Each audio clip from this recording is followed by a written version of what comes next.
Visit visa मार्फत मानव तस्करी गरिएको यो प्रकरण यो सुल्झाउने गरी र आइन्दा नीतिगत मैले विगतमा पनि जोडेको छु नीतिगत तहमै केही सुधार गर्नुपर्ने विषयहरू छ त्यो नहुन्जेलसम्म उच्च स्तरीय छानबिन समिति नबनुन्जेलसम्म हाम्रो आन्दोलन जारी छ।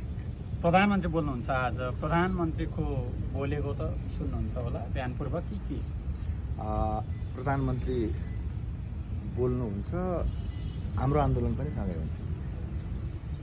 आज प्रधानमन्त्री बाहिर पनि जाँदै हुनुहुन्छ उहाँहरूलाई सिएफ गर्दाखेरि हार्दिकतापूर्वकै गर्ने कि कस्तो छ?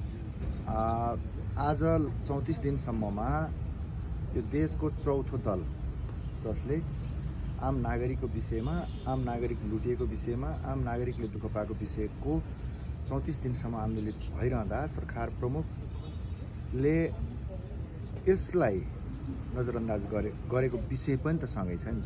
यो चाहिँ कि हाम्रो आन्दोलनको त्यसमा कति पनि चासो नराख्नु यो चिज पनि त सँगै छ भनेको हामीलाई भन्दा पनि आम नागरिकले यो हार्दिकता देखाउनको लागि हामी आतुर थियौँ।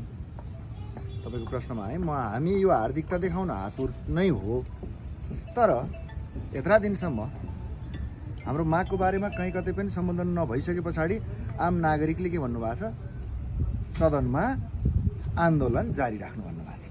अन्त्यमा मानिसु जस्तो कि सरकारले चाहिँ तपाईँहरूको मागको विषयमा प्रश्न पार्यो एउटा छानबिन समिति बनायो त्योभन्दा तलमाथि हामी हुँदैन भन्ने खाले धारणा पनि आइसकेको छ। हामी पनि उच्च स्तरीय छानबिन भन्दा तल हाम्रो पनि त छ नि त उच्च स्तरीय छानबिन भन्दा तल दायाँ बायाँ केही पनि हुँदैन।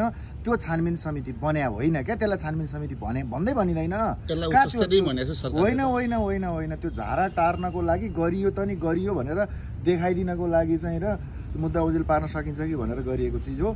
सरकार गैर जिम्मेवार बनेको छ त्यसको पराकाष्ठ अहिले बनाएको यो टालटुले छानबिन समिति 84 सम्मै अवरुद्ध हो संसद। मुद्दा यो मात्रै नहोला धेरै छन् मुद्दाहरू।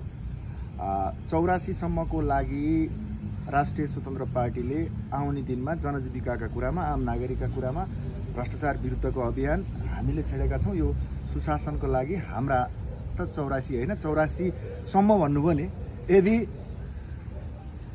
सधैँ यो पार्टीको चाहिँ यो के हो स्पिरिट हो सुशासनको लागि र भ्रष्टाचार अन्त्यको लागि लाग्छौँ नै। हस् धन्यवाद।